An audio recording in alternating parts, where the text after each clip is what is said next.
Would you let people edit your maps, risk having them stolen, or have theirs wind up more popular than yours ever were? I know that some people like to protect their maps to stop others from accessing them, but I've never liked this approach. I believe that being able to edit existing maps is kind of important. I've spent many happy hours back in Counter-Strike Source, looking around existing maps to learn how they were made. Making custom versions of these has always been helpful for many of my own videos, not to mention a great way of testing out cool ideas that you probably got while playing on the originals. As for my own maps, I'm happy for people to edit them. I like the idea that people would want to look at my stuff and to follow in my digital footsteps. And if their version happens to be more successful, yes, maybe I feel like I deserved it more. But then, maybe it would never have become popular without what they did for it. For example, my Smash map never went anywhere until Paul built upon it, starting the popular Smash game mode. And I'm not alone. FMPone, maker of Cash, Season and Sub-Zero, also openly shares his editable map files. As for Valve's maps, while some are available in the Hammer editor, many are not. Maybe Valve doesn't want us looking at them, in which case, I'm sorry. But it could just be that they don't bother to include them. I mean, they've never cracked down on any of the attempts people have made to edit them, though the process is admittedly getting harder all the time, as new features and techniques slowly break the old methods of extracting data. But I'm still doing it. I did it for each and every map a couple of years ago, getting them all to a stage where they're easy to open up and to modify. Makes more sense for one person to do it and to share it, than for everybody to have to do it every time they need to. And I've just added the new Dust 2 and Canals to the collection. The others are now a bit out of date, but they're there. Every time I do this to a map, I discover a bit more about how Valve makes them and how their approach has changed over time. Let me talk about what I discovered with these two maps and the very different ways in which they were made. To convert a map, first you get the map file and use a program like BSP Source to convert it into a VMF file, which you can open using the Hammer editor. This is a pretty quick process. But if you open it up at this stage, it looks like this. This is because newer Valve maps contain models that are embedded within the maps themselves.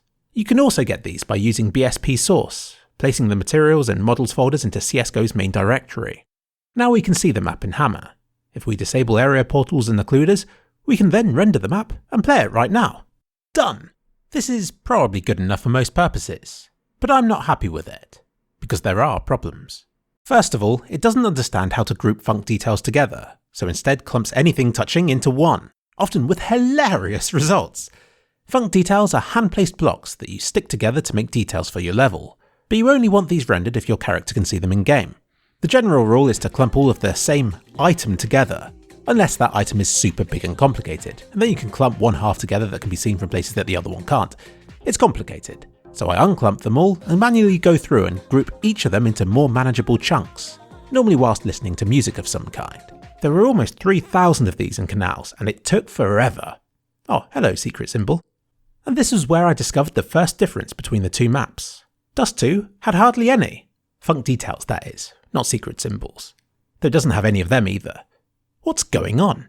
I noticed that the newer Valve's maps, the fewer func details there were.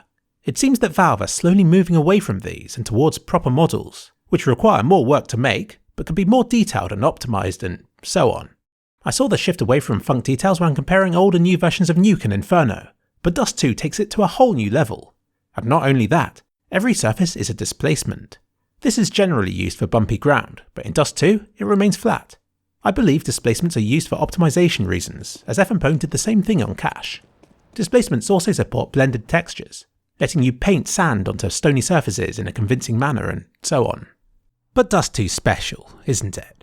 Maybe they can justify making everything out of props and displacements because they don't intend to ever change the layout.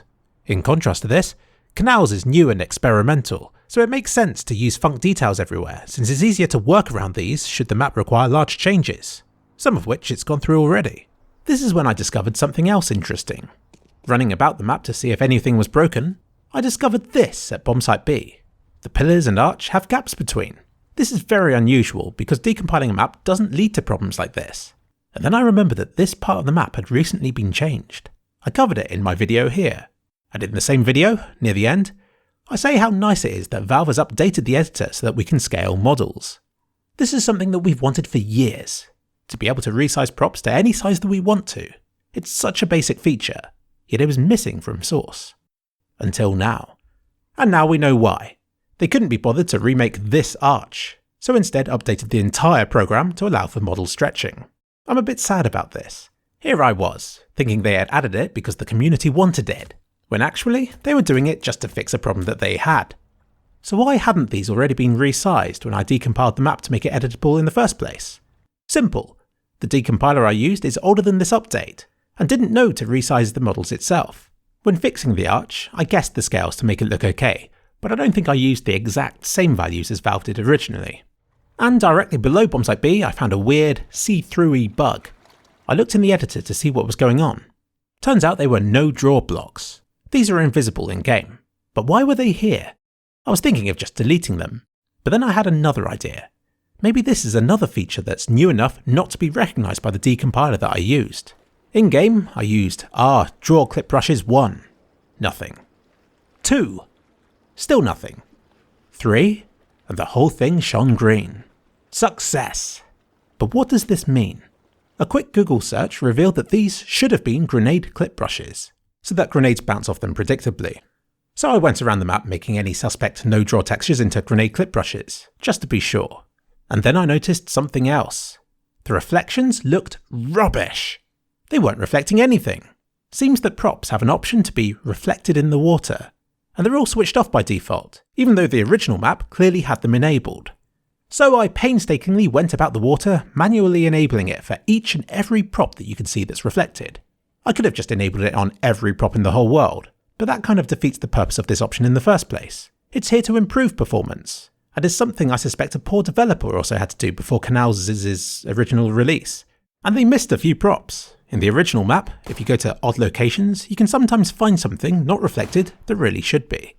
See, all this stuff you wouldn't ever have noticed were it not for this video, though now I've revealed it, I know I'll be spammed by 1,000 messages pointing out props that I've missed. Please don't. And lastly, I need to fix the area portals. These things are also a form of optimization, acting as a window, hiding anything beyond it that you shouldn't be seeing. But once again, the decompiler doesn't do a good job of these, and it ends up breaking them all in surprisingly imaginative ways. This one here leaves a tiny little gap, and although it may be small, it breaks the entire planet. If they're not working properly, then in-game, parts of the map will look invisible until you visit them, upon which they'll appear, but then another bit will probably turn invisible. Like a digital form of whack-a-mole. Removing all area portals completely will solve this, but then your frames per second will be lower since it won't have area portals to help to know when something shouldn't be drawn. With this little hole, it's easiest just to delete and then to make it again. Some seem to be 3 or 4 in one for absolutely no reason, which made me paranoid, going about deleting every area portal I could find to see if another was hidden inside. And lastly, it shifts them all by 1 unit, either to the side or up or down 1, or sometimes in a way that I can't fix. This stage probably takes up half the time I spend on these maps, making an adjustment, compiling the map, and then testing it to see if it's worked in-game. I managed a pretty good job with these 2 maps. Better than I've ever managed before, but unfortunately, some were too much trouble and I had to delete a few, so the FPS may be a little bit less than with the original map, but not by much. Another cool thing I discovered was here at CT Spawn. Look closely enough at the arch in the distance, and it's solid white. This is literally a huge white square that fades away as you get closer or try to zoom in on it. But while it's solid, the game doesn't have to draw any of the details behind it. I suspect that late in the development of this map, Valve were having problems keeping the FPS high enough around CT Spawn and resorted to this as a desperate measure. This is an area portal window, which has been used ever since Half-Life 2. This is why on the coastal levels, you couldn't see through the windows of the houses until you got close enough. And while we're on the subject, please could someone at Valve fix the optimization issue on this bit of Coast 9? It's been bugging me for years. There's also the occluders, which are kind of like the opposite of area portals, hiding things that should be hidden behind solid objects already. Sadly, these are so broken that I've just given up and flicked them off here.